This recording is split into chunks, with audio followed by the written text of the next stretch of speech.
walang work this Saturday. Yan. So dahil nga yung Saturday ko ay nasa work with disabilities ako, wala silang pasok. Wala kaming pasok today.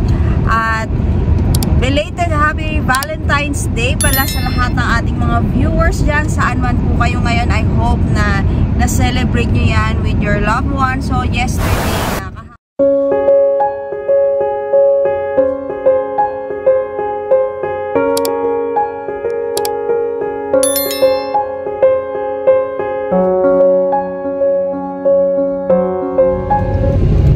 dahil wala nga pasok ngayon guys, ay meron tayong free time at ngayon na lang natin i-celebrate yung ating Valentine's Day.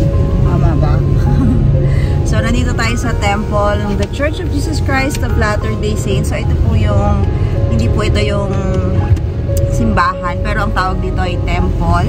So meron lang kami nga atin na ordinance para sa dito. So actually, first time namin mag-asawa na maka-attend dito, kaya excited din kami, although 7:34 na kasi sabi dapat 7:30 na dumating, pero 8 o'clock pa talaga yung nang start ng session na yon. Yan, so ayun, kaya see you later.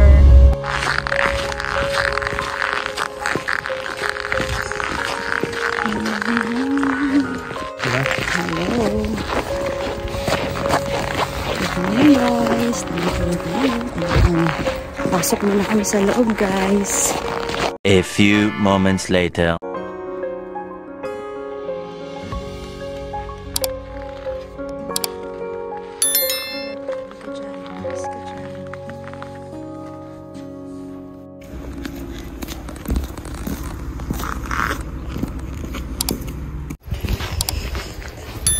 Distributions. Hi.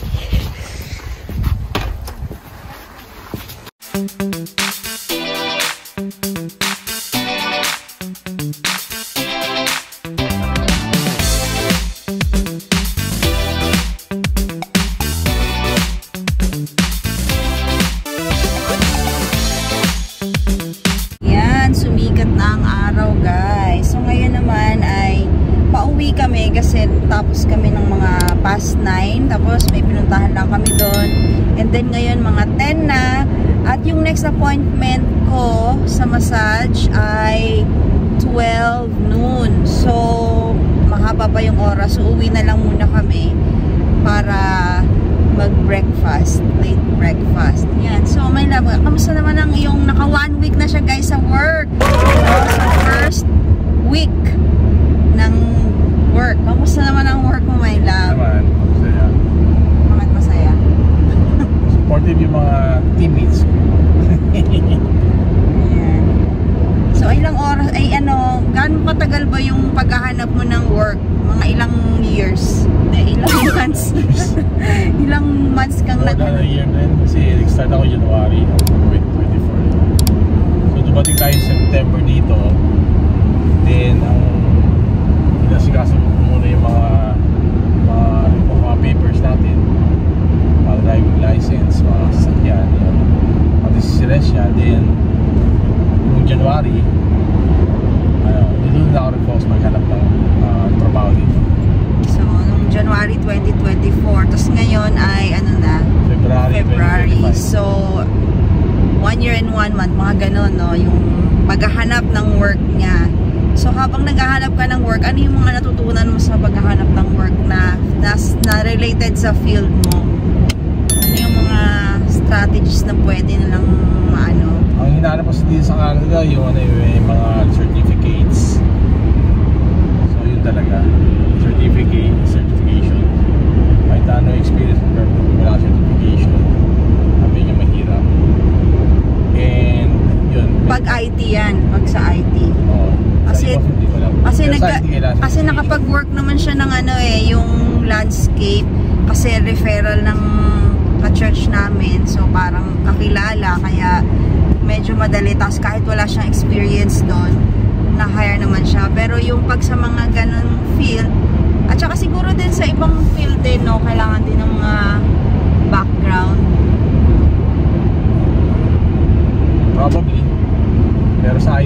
regular sa IT, kailangan certifications, syempre experience, and also yung resume mo.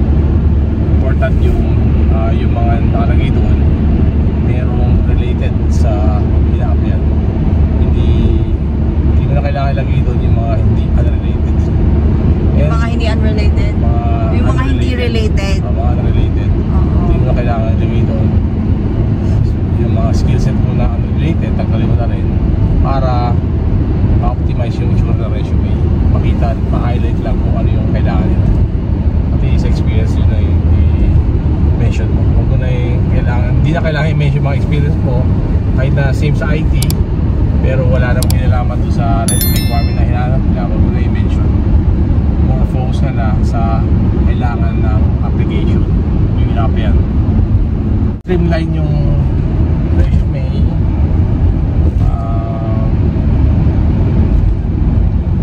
Yun, walang tingin na mag-apply. Focus mo rin yung ano yung apply mo. Ako kasi dati lahat in-applyan ko lahat ng kung field na IT in-applyan ko lahat. Programming, kaya mahirap i-focus.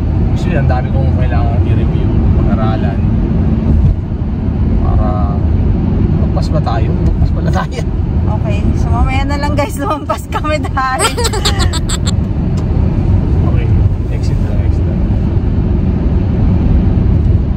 tignan muna natin itong paligid.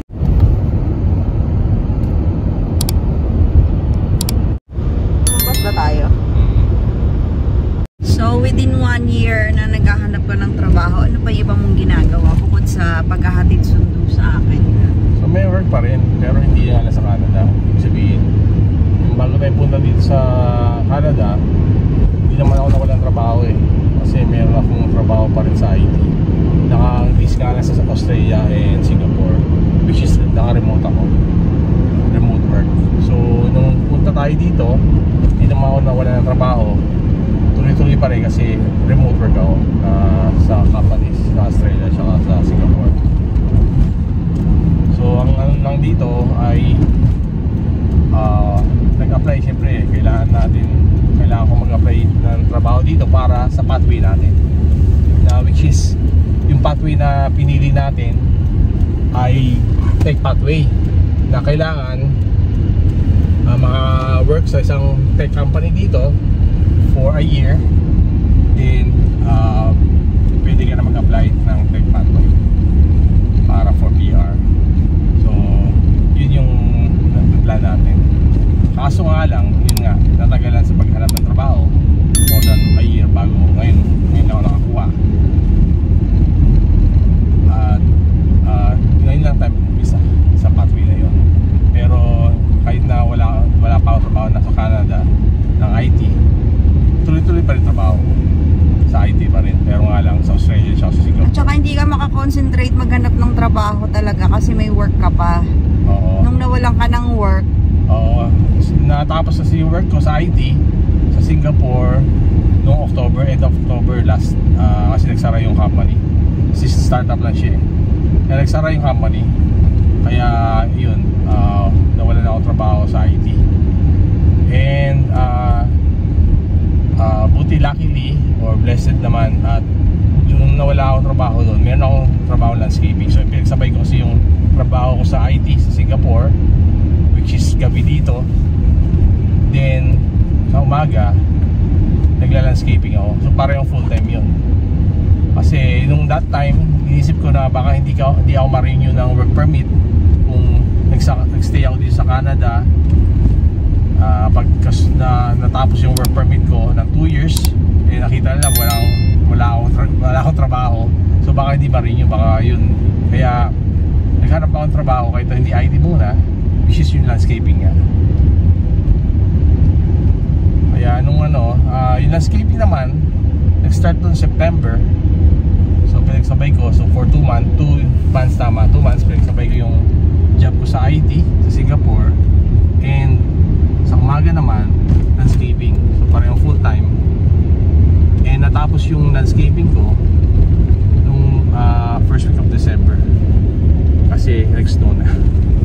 Malamig na, matigas na yung lupa, hindi na kayang ayun na yung ng mga puno. kaya mag-dig ng mga soil. Kaya natapos rin. Kaya nung natapos yon, nagkaroon ka ng time na mag-aral ulit. Mag-review mga bagong technologies and makakonsentrate maghanap ng trabaho. And kinonsentrate ko na ngayon yung sa pang-IT. Talagang focus ko na yung IT, maghanap kung ba ito. Pwede ba akong diretso? Pwede ba akong diretso dito? Pwede. Yun, nag-focus ako sa IT na. Kasi kung hindi sa IT ang hinanap ko, kung iba ako makakuha trabaho, yung pathway natin lalong hindi natin maano yung tech pathway na yun yung plan natin talaga.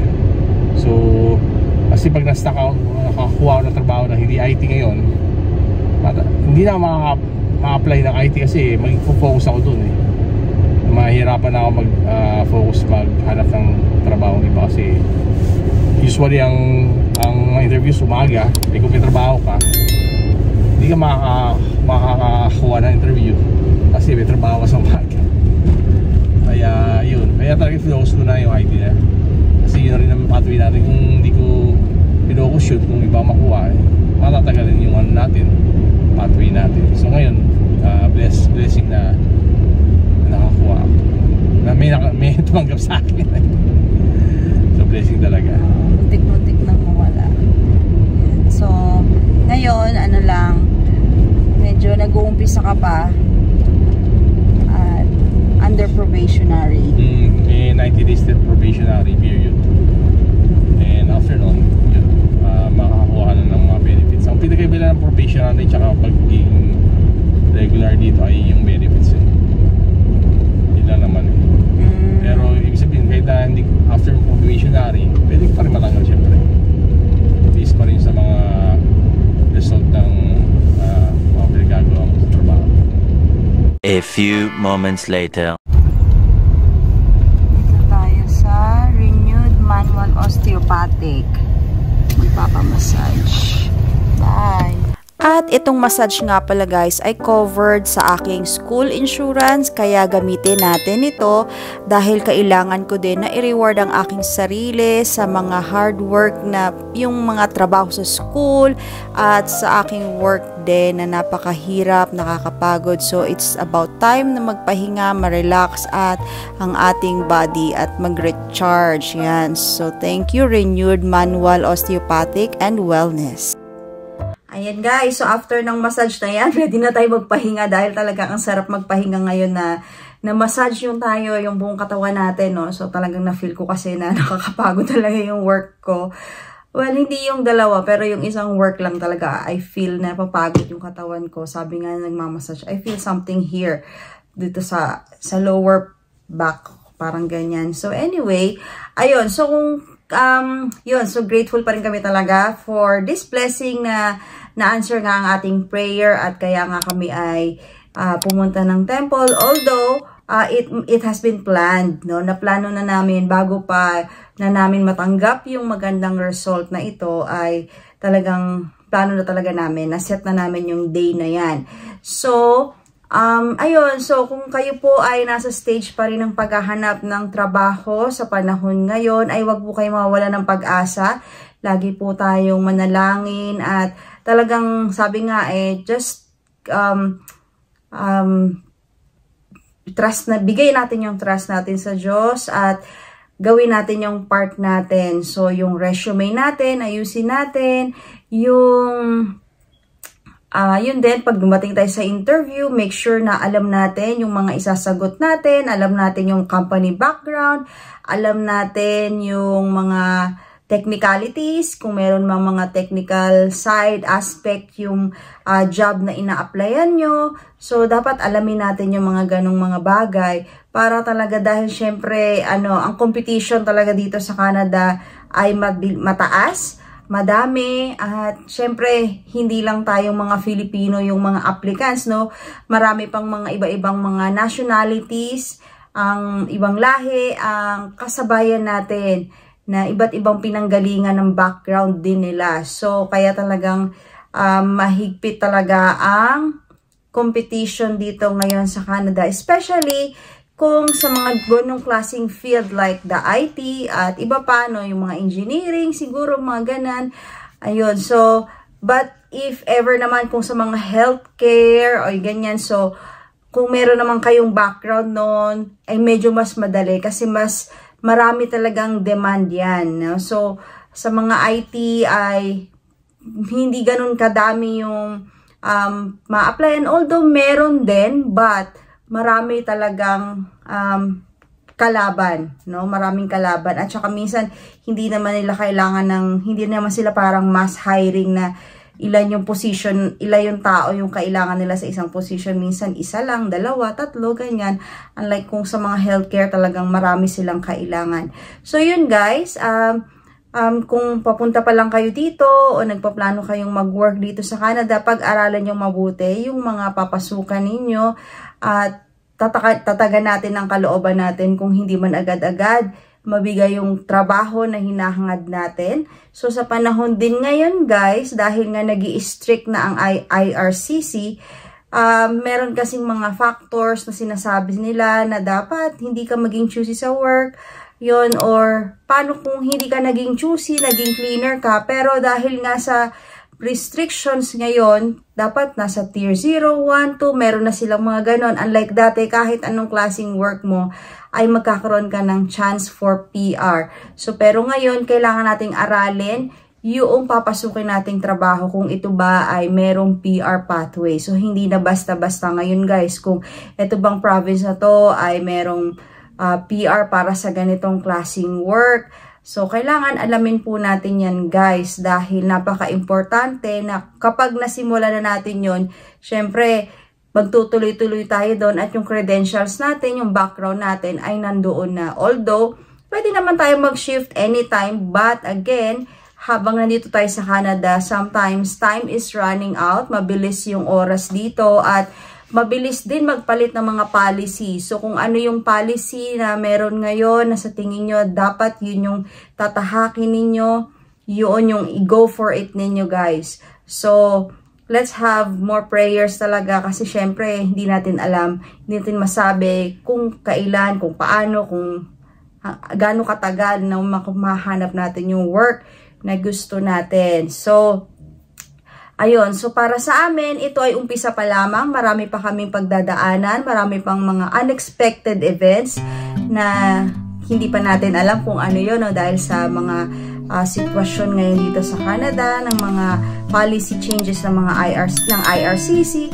Ayan, so umpisa pa lang to guys. But we are still grateful for this opportunity na magkaroon na po siya ng work na makakatulong for our family at sa pagsisimula na rin na sana ito na nga po guys ang tech pathway na inaasahan namin or inaabangan namin na masisimulan na rin sa wakas. Ayun. So, kung meron kayong gustong comment or i-suggest regarding dito sa ating mga napakitang part of this video, ay please comment down below. At kung hindi ka pa nakasubscribe sa channel ko, please don't forget to like and subscribe, and please don't forget to hit the notification bell para updated po kayo sa mga upcoming vlogs. And please don't forget to share this video para sa mga gustong pumunta or nag-iisip kung ano yung pwede nilang gawin dito sa Canada or ma-inspire dito sa laban dito sa Canada ng isang international student with family. Ayun lang guys, and thank you for watching. I'll see you in my next vlog. Bye!